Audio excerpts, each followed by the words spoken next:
Christina Porco had an argument with her parents the night she disappeared. Her mother reported her missing. Christina went to the payphone at the Bilo, which is a supermarket across the street from Woodlake Village where Christina lived. Called a friend to come pick her up and told her to meet her at the pool area of Woodlake Village. When the friend arrived to pick Christina up, she found a red sweater, no Christina. We know from the investigation that Christina had a strained relationship at home.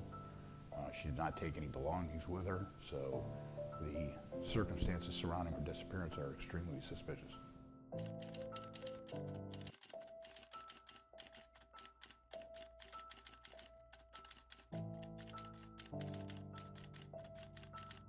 Three-year-old Paul Baker was reported missing by his stepmother from their Shell Point home in 1987. The stepmother became a person of interest in his disappearance early on. There was evidence that she beat Paul's older sister. She was later charged and convicted of that, and then moved to Florida, where she was also convicted of abducting another child and is currently serving time in Florida Department of Corrections. Paul's not been seen since.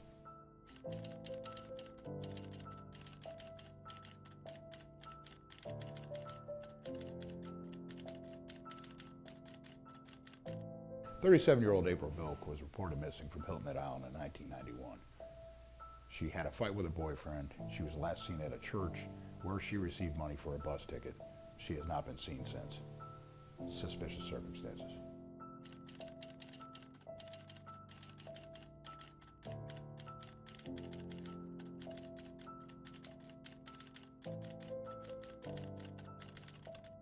Kay Hamilton was reported missing in Yemassee by her grandmother in November of 1995.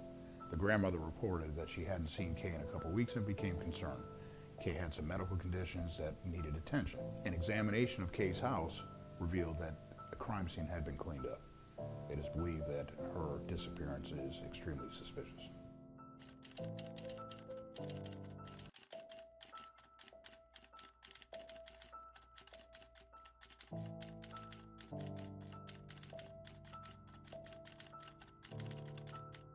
Sean Jones and Toby Bing were reported missing by family members in 1999 from Hilton Head Island. In the investigation, it was learned that they were to meet with some suspicious characters in Bluffton.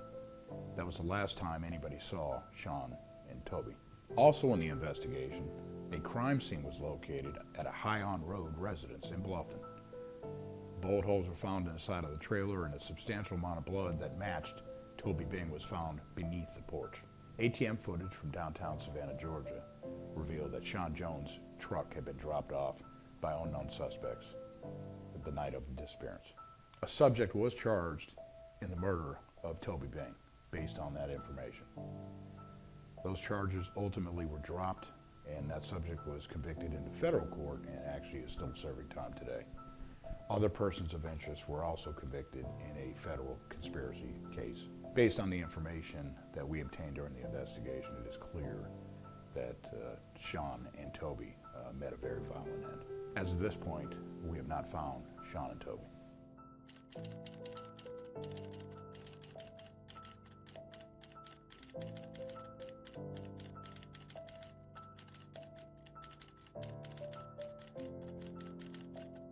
On March 4, 2008, John and Elizabeth Calvert, who owned the Harbortown Yacht Basin, were reported missing by Elizabeth's brother in Atlanta. In investigating the case, we discovered that they had in fact had a meeting with Dennis Gerwing, who is the accountant at the club group in Sea Pines. Dennis Gerwing handled the finances for the Calverts, and they had discovered that he had been embezzling money from their accounts.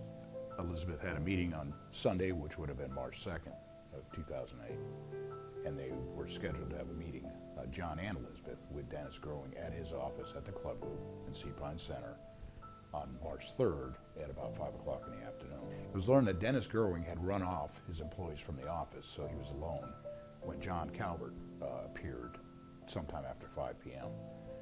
Elizabeth was running late, but we do believe that she also joined John at that office and Dennis in that meeting.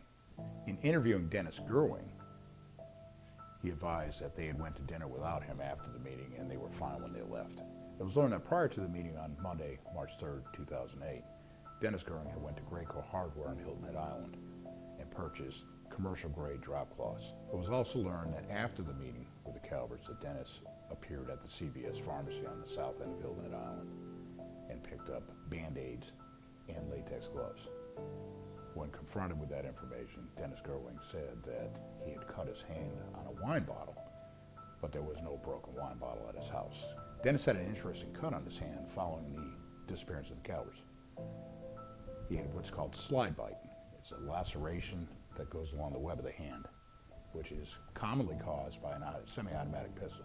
A holster was recovered in Dennis Gerwing's house, which we later found out belonged to a .22 caliber semi-automatic Beretta handgun.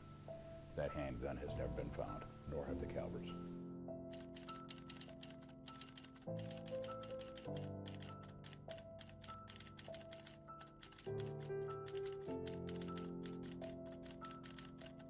Family members of Margarita Amazon reported her missing in 2013. Family members indicated that she had been at a party the night before her disappearance with her live-in boyfriend, who had also disappeared suspiciously. There were signs of a struggle in the house where there may have been some domestic violence. There was also jewelry found of Margarita Amazon outside of the residence. In the days following her disappearance, we were able to track her boyfriend to Savannah, Georgia. He had bought a plane ticket, but failed to return to get on that plane. We found a residence he stayed at in the greater Savannah area, and the people that were there advised that he had a scratch on his face that was consistent with domestic violence. Marguerite's vehicle was also found in Savannah, in that same area, abandoned near the Calvert Flea Market. Marguerite's mobile telephone was found on the side of the road on Highway 170 coming out of Bluffton into Beaufort. We believe that her boyfriend fled the country and went back to Guatemala, where he's from. We enlisted the help of the FBI's legal attaché, also known as a legat, who attempted to get assistance from the Guatemalan authorities, who advised that there's certain parts of Guatemala the police just won't go to. And it just so happens her boyfriend was from that area. We have not seen or heard from Marguerite since.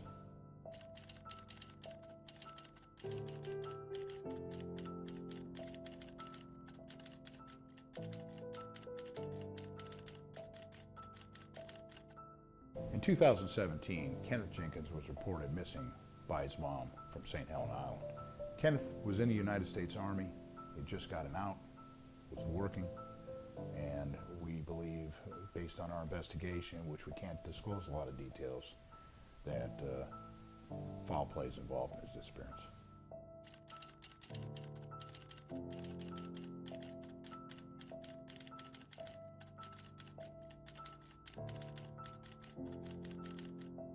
Most recently, Johnny Lee Howard of St. Helena Island was reported missing in January of 2022.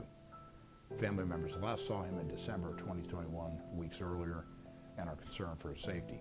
We do know that he checked into a hotel in Port Royal, South Carolina, but checked out, and he has not been seen since. There are suspicious activities surrounding his disappearance.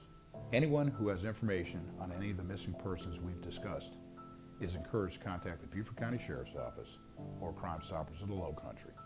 We appreciate your partnership in the safety of our community.